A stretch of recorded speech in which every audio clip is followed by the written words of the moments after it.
Fala pessoal, tudo bem? Tudo bem com vocês? Sejam bem-vindos a mais um vídeo. Cara, esse vídeo eu acho que tá muito bom. O conteúdo hoje tá muito bom. Já peço que você deixe o like nesse vídeo, se inscreva no canal se você quer continuar recebendo conteúdos dessa qualidade.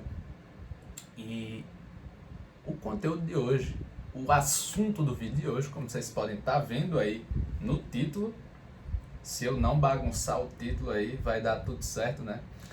Mas o assunto de hoje é Home Depot.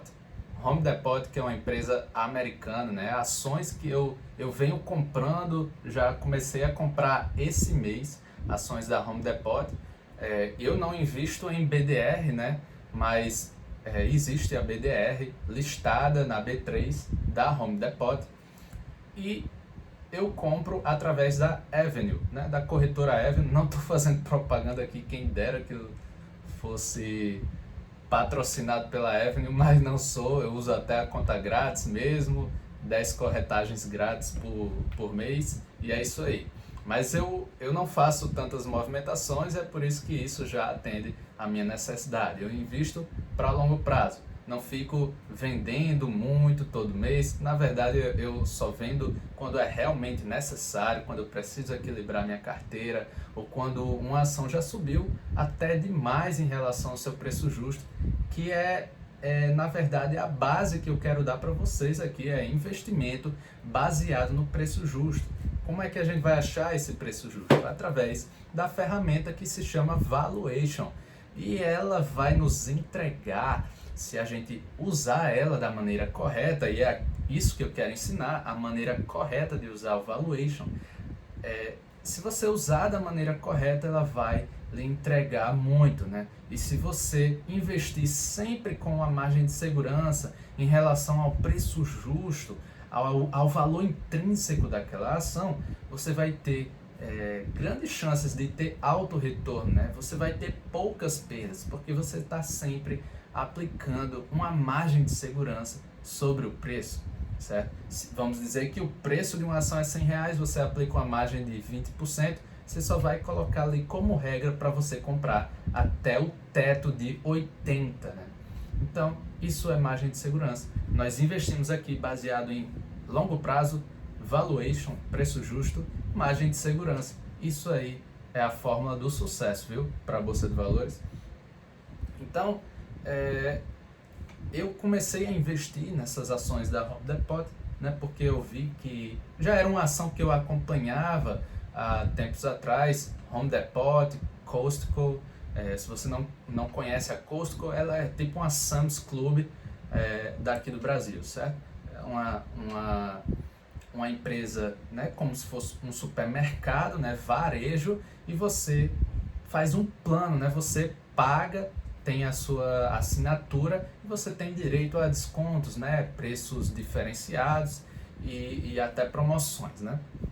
Então a Costco funciona dessa maneira, mas ela não é o assunto de hoje, né? O assunto de hoje é a Home Depot, certo? Então, pessoal, o vídeo de hoje é puramente sobre valuation na prática, né? E eu estou tentando trazer mais esses conteúdos na prática e também conteúdo sobre o que eu invisto, né? Porque se eu for fazer um conteúdo sobre o que eu invisto, até vou aprender mais, tanto eu vou aprender mais, como eu vou estar sendo sincero com vocês. Eu quero me expor aqui. Se eu estiver mostrando aquilo que eu estou realmente investindo, eu não vou estar aqui tentando criar coisas ou até falar coisas das quais eu não entendo, né?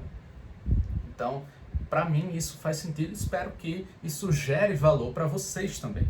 Então vamos começar aqui o assunto do vídeo, né? Vocês já sabem o que é valuation, já vem acompanhando os meus vídeos, e só para abrir mais um parênteses rápido, eu só queria dizer que é necessário que vocês vejam outros vídeos. Se você é novo, está chegando aqui, não entende muito de valuation, eu tenho vários vídeos explicando cada parâmetro do valuation por fluxo de caixa descontado. Eu tenho mostrando na prática o valuation por múltiplos, que nós vamos estar falando aqui também. Esse vídeo aqui vai falar do valuation por múltiplos e por fluxo de caixa descontado. Aí, os dois principais métodos de valuation nesse vídeo, vocês vão ver da Home Depot, certo? Valuation dos dois métodos para Home Depot. Então vamos lá, né?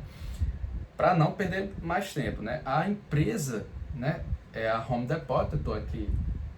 Eu anotei aqui os principais pontos da Home Depot, porque eu invisto na Home Depot porque eu só investi porque eu conheci a empresa, né? Eu não posso investir, essa é a minha política, a minha filosofia, você pode adotar a sua, mas eu recomendo que você só invista se você entender como a empresa lucra. Porque quando você investe em algo que você entende, você está automaticamente investindo ciente de todos os riscos que você está correndo, porque aí quando as ações começarem a cair, você vai ficar tranquilo, você vai saber o que você está fazendo, você vai saber, nossa, esse risco aí eu já estava correndo, né? Mas, enfim, por que eu investi? Porque as ações vieram caindo, não só elas, né, mas várias empresas americanas vieram caindo com o tempo, né? Depois vou fazer um vídeo também de outras ações que eu comprei lá dos Estados Unidos, viu? Mas a Home Depot, desde dezembro, caiu cerca de 27%. Eu acho que hoje ela já deu uma caída a mais, né? Agora ela está subindo, mas hoje quando eu vi ela estava caindo, no momento que eu gravo esse vídeo, né? 7 de abril. Então, desde a semana passada desde essa semana, dia 5, ela estava em uns $307 e chegou a 294, hoje mesmo, lá na abertura do pregão, né? E de 294 ela já está em 301, né? Eu ia comprar um pouco hoje, mas acabei esquecendo. Eu vi que estava caindo mais, então ia comprar mais, né? Não comprei, agora deixo para amanhã. Não dá mais tempo hoje não. Então a Home Depot, ela seguiu caindo, né? Vamos ver aqui, desde a sua máxima de 415, foi 27,5%, né? 27,5% desde a última alta, é bastante, né? Então eu vi aí, eu fui fazer o valuation e vi que tinha uma oportunidade. Então vamos conhecer aí da Home Depot, o que é que ela faz, qual a sua história, né? Eu anotei aqui os principais pontos da sua história, porque é muita coisa e ia tomar muito tempo do vídeo, né? Então, a Home Depot, ela foi fundada. Primeiro vamos saber o que ela é, né? Ela é uma loja, é uma rede de lojas, né, de materiais de construção, certo? Ela não é simplesmente uma loja que vende materiais de construção. O seu objetivo é fornecer um serviço diferenciado para o cliente. Então, existem até workshops da Home Depot para os clientes mesmo aprenderem a fazer serviços de construção, de reparos na sua casa. Isso é muito legal, né? Eu não vejo isso por aqui. Não é algo também que eu me interessaria, mas para quem se interessa, para quem já tem outras responsabilidades assim dentro de casa, isso aí já é até mais interessante, né? Até agora eu não precisei refazer nenhuma parede aqui da minha casa não, mas se um dia eu precisar, vou visitar uma loja da Home Depot. Então, ela foi fundada em 1979, certo? Uns 40 anos atrás, né? Com 2 lojas abertas, certo? Foi fundada aí com 2 lojas abertas e o seu objetivo desde o início, né, sempre foi de fornecer uma maior diversidade em relação aos concorrentes, né? Uma maior diversidade de produtos de materiais de construção a preços competitivos, sendo um varejo orientado sempre para o serviço ao cliente. Então não é simplesmente vender, é também ter um serviço diferenciado, né? Colocar o cliente em primeiro lugar, também ensinar, entregar valor a ele, porque não é só você dar o produto, o material de construção, a ferramenta, né?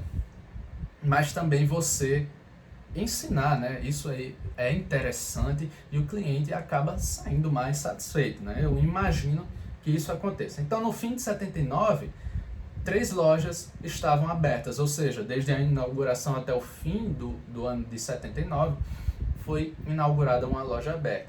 E o que eu achei interessante, né, pelo que eu enxerguei para a época, né, as vendas semanais eram de quase 82 mil dólares, o que dava cerca de 4,25 milhões de dólares anuais para 3 lojas. Isso aí é muita coisa, e no tempo, né, se a gente atualizar pela inflação, eu não fiz a atualização da inflação, né, mas vocês podem pegar o índice principal de inflação dos Estados Unidos, que é o CPI, né, o Consumer Price Index, e vocês atualizarem esse valor de 4,25 milhões para os dias de hoje. Vejam aí quanto dá, fica aí um exercício para casa, né? Eu posso até estar colocando na descrição do vídeo também, né? Então, mas pro tempo, eu sei que esse valor é muito alto, certo? É um valor considerável. Então, vocês já podiam ver no ano da inauguração, né? O tamanho, assim, a vantagem da Home Depot. E já em 1981, 2 anos depois da inauguração, teve o IPO, a abertura de capital na Bolsa Americana, a Nasdaq. Em 99 bateram o número de 100 lojas abertas, né? uma média aí de quase 10 por ano abertas, né? Em 1990 já eram líderes do mercado em que atuavam. E aí eles começaram a tentar expandir, né? A Home Depot começou entrando no Canadá, né? Saiu dos Estados Unidos, já foi para o Canadá, país vizinho. Eu acho que isso faz muito sentido, porque se você olhar para empresas como a Walmart, elas começaram aí concentradas numa região, foram expandindo. Se vocês olharem como iniciou a Walmart ali no centro dos Estados Unidos, eu acho, e elas foram expandindo, hoje elas abrangem os Estados Unidos inteiro, até tem lojas globais, se eu não me engano, né? E aí, Home Depot entrou no Canadá adquirindo, né, fazendo uma aquisição da Aikenhead, certo? Uma rede de lojas que tinha lá também, né? Em 2000, no ano de 2000, começaram os testes do e-commerce, né? Esse período de 1999 já começou aí o boom das empresas de internet. Eu acho que a Amazon estava sendo inaugurada já naquele tempo, né? Em 2001 expandiram para o México, né? E no México a loja de número 100 foi aberta no ano de 2012, né? Que ia ser o ano do fim do mundo, mas até agora não aconteceu esse fim do mundo. Em 2005 bateram o marco de 2.000 lojas. Home Depot bate o marco de 2.000 lojas, né? Já voltando aí, né? Em 2005 eram 2.000 lojas. Em 2012 era a loja de número 100 apenas no México. E desde então eles vêm investindo e mantendo seu alto market share, certo? Esse market share que é dividido aí em maior parte com a Lowe's, L-O-W-E-S, que é a sua principal concorrente, certo? Sendo que a receita da Home Depot é muito maior do que a da sua principal concorrente, a Lowe's. E hoje em dia a Home Depot tem 2.317 lojas, ou seja, desde o marco das 2.000 lojas, em 2005, elas abriram mais 317 lojas. Pode ter aberto mais e fechado alguns, não tenho essa informação ainda, mas depois eu posso ir atrás dessa informação, se vocês quiserem. Deixa o comentário aí para eu saber se vocês desejam saber mais da Home Depot, né? Mas aqui eu estou trazendo as principais informações. Então, desde esse ano de 2005, nós temos aí quantos anos? 15, 18 anos, 17 anos por aí, abriu 317 lojas nesse tempo, né? É muita loja para alguns 17 anos, né? Não é como a taxa de abertura que eles tiveram antes, né? Porque também o mercado já está mais saturado, eles já lideram, talvez não tenha nem mais tanta oportunidade. Então, vocês já podem ver que a Home Depot é uma empresa que ela está mais ou menos aí na sua estabilidade. Ela não vai mais ter uma explosão de número de lojas, ela já atingiu sua alta maturidade de empresa, né? E ela cresce aí próximo da velocidade de crescimento da economia, taxa de crescimento da economia, né? Então, se você não conhece direito a Home Depot, eu posso trazer aqui uma analogia muito boa, né? Ela é como a Leroy Merlin. Se você não conhece a rede de lojas de material de construção, Leroy Merlin, aqui em Fortaleza tem um aqui muito próximo, gigante, uma ótima loja, né? Uma grande opção que nós temos aqui, e eu acredito que ela seja uma rede nacional, né? Não tenho visto ela em outras cidades brasileiras, mas eu creio que vocês devem conhecer a Leroy Merlin. Então, se você quiser entender mais ou menos como é a Home Depot, ter essa visão aí de cliente, você pode olhar para a Leroy Merlin. Elas são muito parecidas, né? E aí eu vou até estar colocando aqui uma foto do interior da loja da Home Depot para vocês estarem olhando também. Sempre bom ter essa perspectiva de cliente. Eu gosto disso, né? Eu gosto disso. Porque, por exemplo, eu invisto na TIM. E um dia desse eu fui comprar um chip da TIM, né? Tava precisando. E foi muito ruim o processo para fazer ativação, escolha do plano, o aplicativo não funcionava tão bem. E aí eu fiquei arrependido. Eu acho que eu deveria ter escolhido a Vivo. Mas mesmo assim, estou investindo na TIM, estou ganhando dinheiro. E isso aí não importa. O importante é estar lucrando, né? Mas eu não gostei dessa perspectiva de cliente. Nem é por isso que eu vou deixar de investir numa empresa. Mas quando eu gosto de ser um investidor que tem uma ótima experiência como cliente também. Isso é positivo, isso até pode nos influenciar a investir numa empresa, né? Mas, enfim, então a Home Depot ela está nos Estados Unidos, Canadá e México. Está aí concentrada, ela não é global, né? Tem uma área aí de aproximadamente 10 mil metros quadrados de área coberta, tem as áreas arborizadas, enfim. Então ela não atua de forma global. A Home Depot ela não é uma empresa global, certo? Ela está em 3 países. Tem aí o território comum da Costa Rica e Estados Unidos, né, e tal, mas tá ali na América do Norte, América Central, certo? Ela está posicionada naquele lugar. E, pessoal, eu li na internet que muita gente não, né? O artigo que eu li na internet estava falando que isso é uma desvantagem. Na minha opinião, isso não é desvantagem, né? Posso estar sendo ignorante, né? Eu tento levar tudo em consideração. Beleza, é uma desvantagem da questão do alcance, né? Ela pode expandir para outros países, consequentemente aumentar a sua receita, mas a questão da rentabilidade, né? A questão das margens de lucro. A Home Depot, que está sempre concentrada aí numa área que ela conhece, ela entende dos desejos dos seus clientes, ela entende das características econômicas daquelas regiões, né, dos Estados Unidos, Canadá e mais, México. Então ela está posicionada no lugar que ela conhece, ela entende daquele lugar. E pelo menos eu entendo isso, né, pela trajetória da empresa até hoje, é isso que a gente pode tirar de conclusão.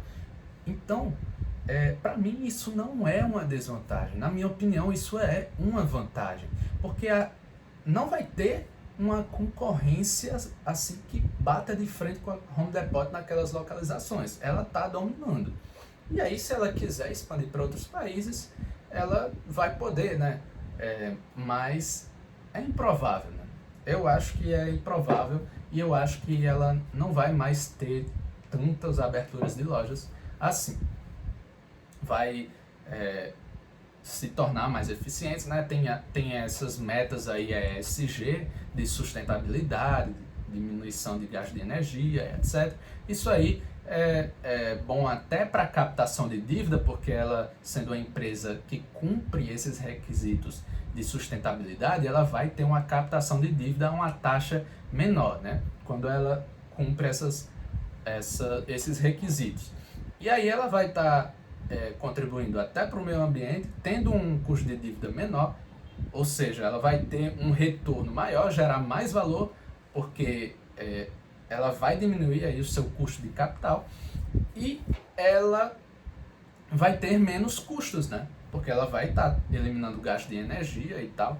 Existe até uma meta que eu não sei para que ano que a Home Depot ela quer eliminar totalmente os gastos de energia, se eu não me engano. Ficar apenas com energia renovável, né? Energia solar também, por exemplo. Então, ela não atua de forma global, mas, na minha opinião, isso não é uma desvantagem. Isso é uma vantagem da Home Depot, né? Então, está localizado nesses lugares há muito tempo, conhece, tem experiência positiva, né? Ponto positivo aí para a Home Depot. E sua margem líquida histórica, ela é superior à margem líquida da sua principal concorrente, a Lowe's, né? Mesmo oferecendo preços baixos. E o seu ROIC também é altíssimo, né? E aí vamos começar a falar dos riscos, né? Não é só felicidade aqui, né? Não é só ponto positivo, também tem os riscos, né, que a gente tem que considerar. E aí eu identifiquei aqui o e-commerce da Amazon, que vem crescendo,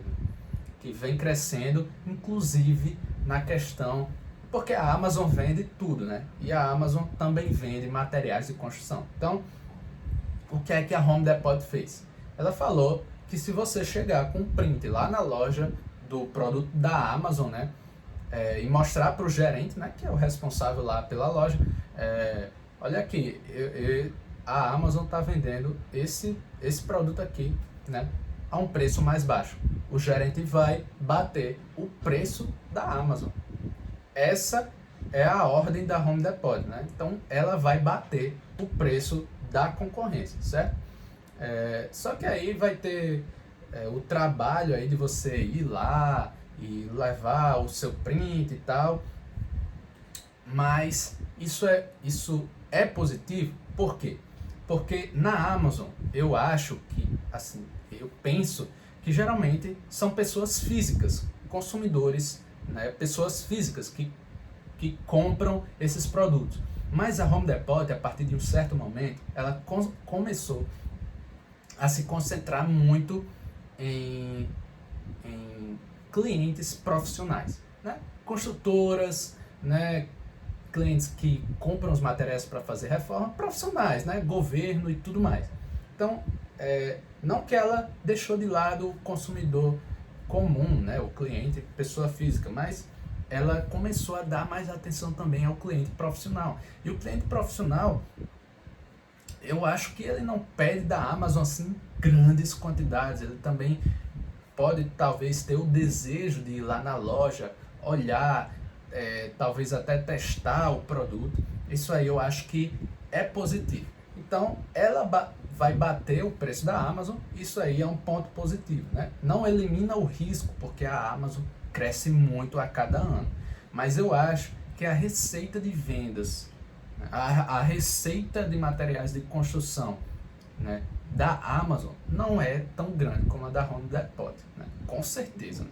Isso não tenho nem dúvidas. Mas a Home Depot não vai bater os preços, por exemplo, que são oferecidos para a Amazon Prime, né?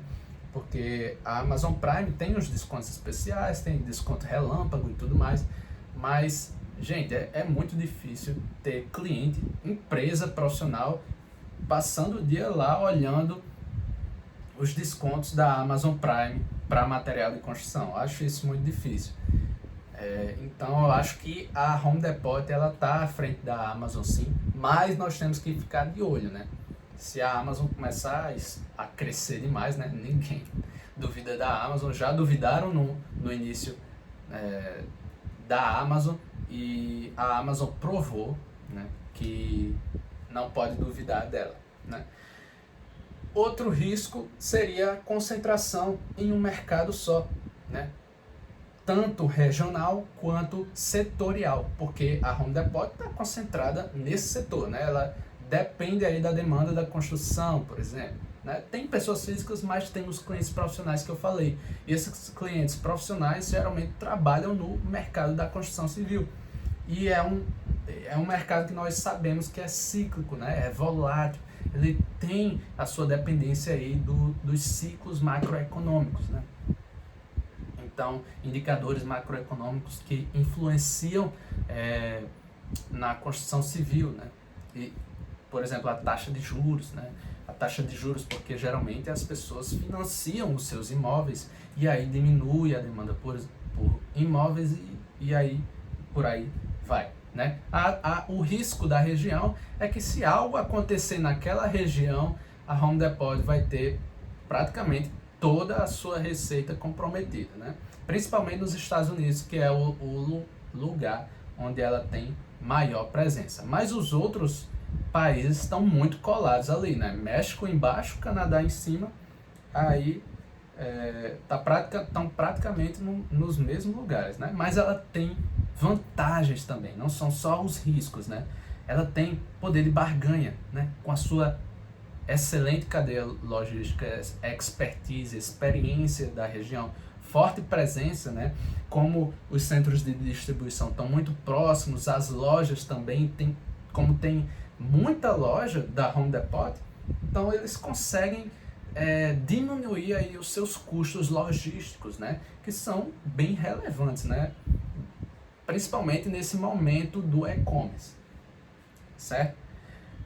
E isso gera uma boa margem, e aí eles têm até margem para negociar aí com o cliente, até para fazer aquela questão do corte, né, do preço para bater a concorrência, né, da Amazon, por exemplo. E aí gera uma boa margem, né, e eles podem até entregar o produto a um preço muito bom para o consumidor final. O serviço é excelente. Eles entregam um excelente serviço para o cliente, isso fortalece a marca, né? E tem barreiras de entrada. É muito difícil você combater a Home Depot, que já tem uma grande fatia de mercado, né? É um desafio muito grande, né? Existe ainda a Lowe's, né? Que é a segunda colocada nesse mercado, né? Segunda líder do mercado. E a presença dessas lojas são muito fortes, é muito forte, né? Então é muito difícil entrar nesse mercado e, né, gerar uma alta competitividade, tá bom? Então vamos entrar aqui nos dados do nosso valuation, né? Isso aqui não vai demorar tanto, né? São só os dados aqui. Se vocês não entenderem alguma coisa, custo de capital, crescimento, retorno, reinvestimento, vocês assistem os outros vídeos, né, como eu já falei, para vocês começarem a entender sobre fluxo de caixa descontado. Vamos começar pelo valuation do fluxo de caixa descontado da Home Depot. Custo de capital próprio, 8,4%. Esse 8,4% está baseado aí nos títulos públicos americanos, considerando aí um crescimento também no futuro, porque esse momento que nós estamos vivendo, de guerra, de pandemia, né, que já está acabando mais, assim, a pandemia, né, está mais controlada, mas a guerra também influencia muito, e a cadeia logística, e a cadeia produtiva também já está, assim, afetada novamente, né, isso afeta com certeza. Então, está considerado isso dentro do custo de capital próprio, e também o prêmio de risco está mais concentrado ali nos países onde tem menor risco, né? Estados Unidos, Canadá, o prêmio de risco aí gira em torno de 4%, né? Então, contando aí uma pequena parcela do México, aí esse resultado sobe um pouquinho, vai para 4,38%. Então, custo de capital próprio, 8,4%. Custo de capital, né, total da empresa, que é o WACC, o WACC, é o custo de capital médio ponderado, né, ponderando aí a parcela de recursos de terceiros, né, empréstimos, financiamentos, e também o patrimônio líquido do acionista, que é o capital próprio. Então, o custo de capital próprio já era baixo, né? Isso aí, então não baixou tanto o WACC, né? Então, o custo de capital médio ponderado é 7,26%, né? Caiu aí um pouco, essa é a tendência mesmo, quando uma empresa ela toma empréstimo de financiamentos, ela tende a baixar o seu custo de capital, por isso que é positivo você ter aí um pouco de dívida, mas de maneira sempre controlada, né? E a Home Depot sempre passou essa segurança, não existiu, na sua história que eu saiba, não existiu nenhum problema com o endividamento, né? Então, tá sempre aí controlado. Então, esse custo de capital próprio considera um custo da dívida que está sendo baseada no rating A ou A2, né? O A para S&P, Standard & Poor's, e o A2 da Moody's, né? Esse é o rating de crédito, né? Que vai classificar a Home Depot, né? Dar o risco de crédito, de inadimplência para a Home Depot. Então, é um bom rating, né? Tá ali entre os melhores. Então, por isso que o custo da dívida também é baixo, certo? Foi calculado um beta alavancado, ainda não tenho vídeo falando sobre o beta, mas eu vou explicar para vocês depois. O beta é um fatorzinho que ele aumenta o prêmio de risco, ele mensura aí, faz a medição do quanto da empresa, quanto a empresa vai tomar do prêmio de risco, né? Porque nós aplicamos um prêmio de risco de acordo com o país. Só que nem todas as empresas vão absorver esse prêmio de maneira total. Umas empresas são mais arriscadas que outras, então se uma empresa é mais arriscada que outra, ela vai ter o beta maior do que a empresa que é menos arriscada. Esse beta vai ser multiplicado pelo prêmio de risco, e aí de forma que uma empresa mais arriscada vai ter um prêmio de risco maior, e uma empresa menos arriscada, ela vai ter um prêmio de risco menor, certo? Um exemplo de empresas menos arriscadas no Brasil, né? Bancos. Um exemplo de empresas mais arriscadas, empresas da construção civil, Petrobras, né? Até as estatais, elas devem ser consideradas um prêmio de risco em relação às empresas privadas, né? Empresas small caps têm um prêmio deve ser colocado um prêmio de risco maior, porque elas são menores, são mais fáceis de quebrar, né? Então, de maneira rápida, falei aqui do beta, né? Então, beta para a empresa Home Depot deu 1,3. E o que é beta alavancado?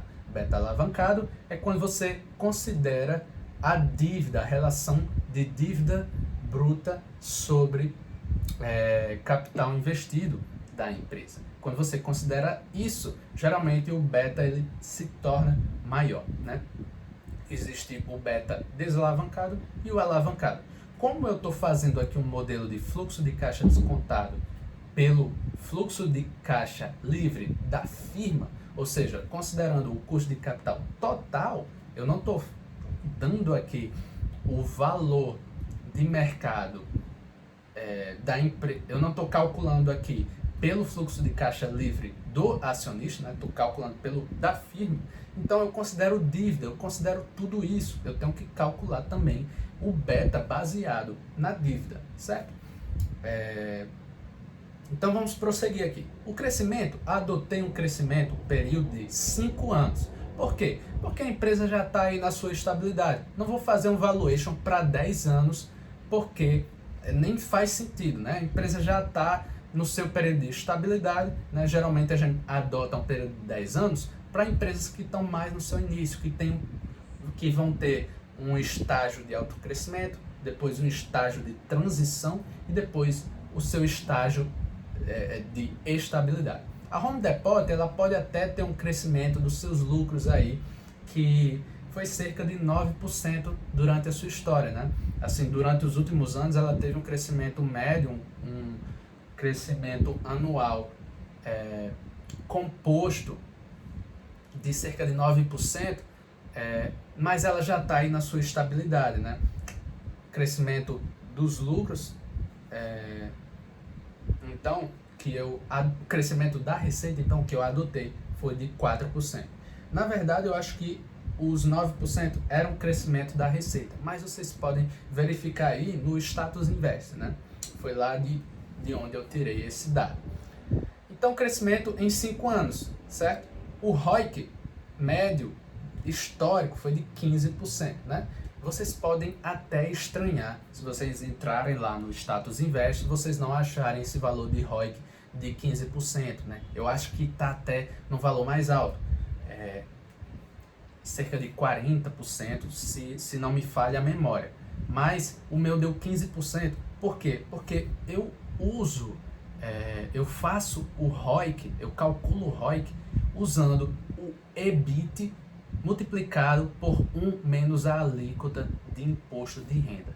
E é por isso que o meu ROIC deu menor, porque eu considero um retorno após o pagamento de impostos, certo?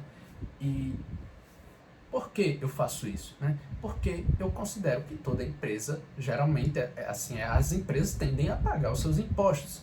E esses impostos não são retorno de fato para nós, né?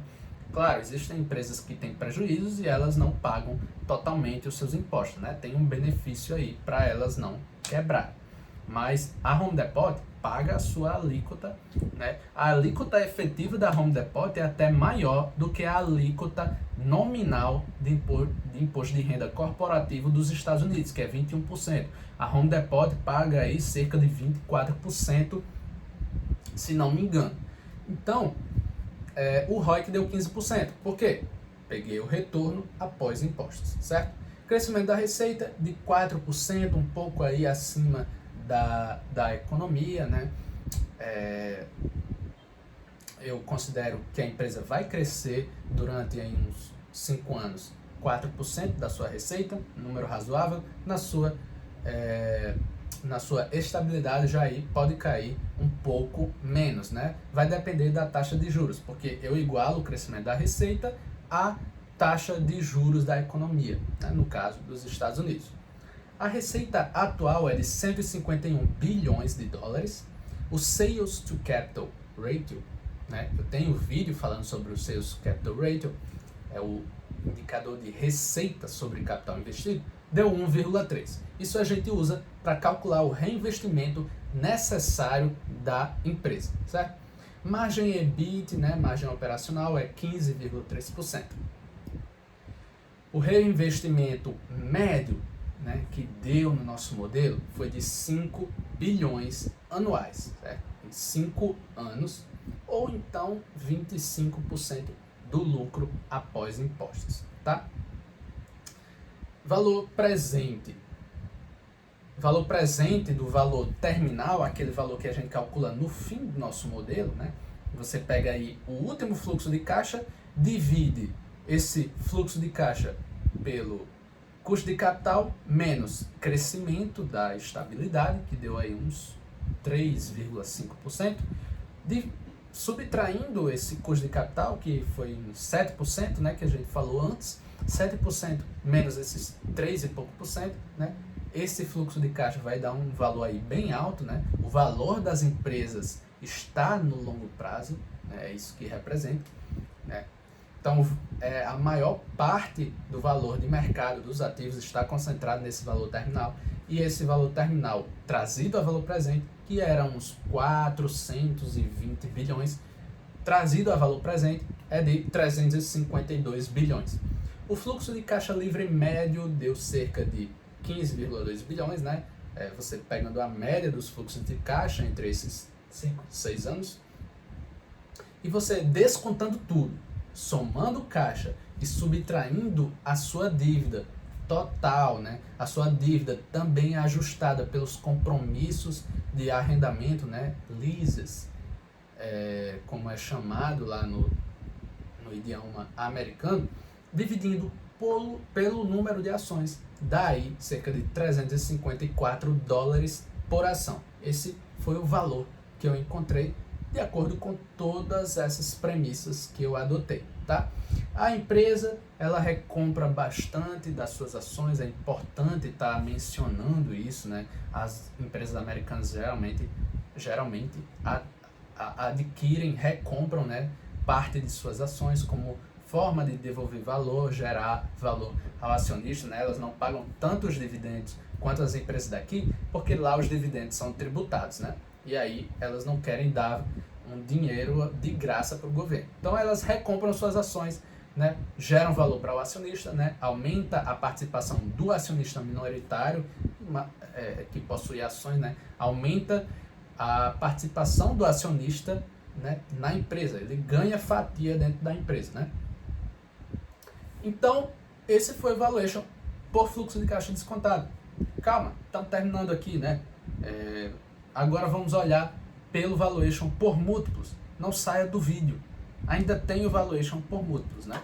Então, fluxo de caixa não. Valuation pela ótica dos múltiplos. A Home Depot segue descontada mesmo pela ótica dos múltiplos, né? Olha, a Home Depot está custando 303,74 dólares, né? 303 dólares e 74 cents, né, por ação. Nesse momento, calculamos o valor de 354 dólares, né? E agora vamos ver pelos múltiplos se ela também está descontada, né? Já estou dando aqui o spoiler, né, que ela tá. Mas como é que eu fiz isso, né? Vocês têm que saber. O PL atual, relação de preço sobre lucro, da Home Depot é de 19,17 nesse momento, certo? O LPA, lucro por ação, da Home Depot é de 15,90 dólares por ação. O LPA médio estimado por cerca de uns 30 analistas aí, né, uma estimativa aí dos especialistas do mercado, deu 16,11, né? 16 dólares e 11 centavos. É o estimado para esse ano, né? Quando finalizar o ano fiscal de 2022 e a Home Depot postar aí os seus resultados anuais, seu relatório anual, o LPA estimado é 16,11. É um consenso dos analistas, é uma média, mas que essa média foi batida todos os anos. A Home Depot conseguiu entregar um LPA maior do que o consenso, maior do que a estimativa dos analistas, né? Sempre bateu, assim, sempre não, né? Nos últimos anos. Então, nas últimas divulgações, né, no caso, o PL futuro deu 18,55. Né? O PL atual é de 19,17. O PL futuro deu 18,55. Menor ainda, né? Então, se você considerar o lucro futuro do fim desse ano, né, do ano total do ano, o PL já vai estar menor. Você vai estar pagando hoje uma relação de lucro de 18,5, né, em relação ao preço. Você vai pagar um preço com a relação de 18,5 em relação ao lucro, o lucro estimado desse ano. Então é uma boa relação, porque a média histórica da Home Depot é de 24. Né? O PL histórico, né, a média é 24. Então o PL atual, considerando o LPA atual, já está baixo. Se você considerar o crescimento do lucro, né, esse PL cai mais ainda. Então, se você considerar esse LPA atual e não estimado, mesmo assim ela está descontada, né? Ela está negociada a 303, mas se você considerar um PL de 20 vezes, atualmente é 19, se você considerar um de 20 vezes, essa ação deveria estar sendo negociada a um preço de 318 dólares. Se você considerar um PL de 22 vezes, ainda abaixo da média, esse valor vai para 350 dólares. Perto aí do valor que a gente estimou, né, no fluxo de caixa descontado. E se você considerar a média histórica exata, né, de 24, esse valor, esse preço por ação, preço justo, já sobe para 382 dólares.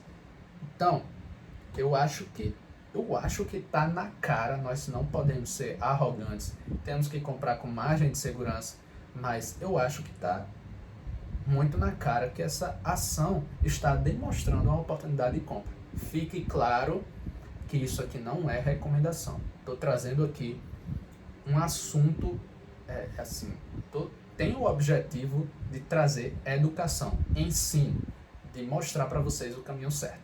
Né? Isso sou eu que estou fazendo. É uma empresa que tem risco, do mesmo jeito que todas as outras, mas é uma empresa ótima. Né? Na minha visão, não é recomendação de compra. É a minha opinião, é o que eu faço e vocês agem por conta própria.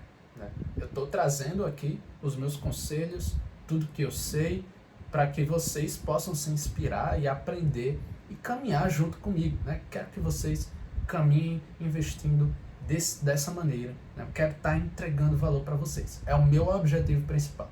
Não é trazer recomendação, é trazer valor. Então, pessoal, esse foi o nosso vídeo de hoje. Fiquem ligados aí, que vem mais conteúdo prático.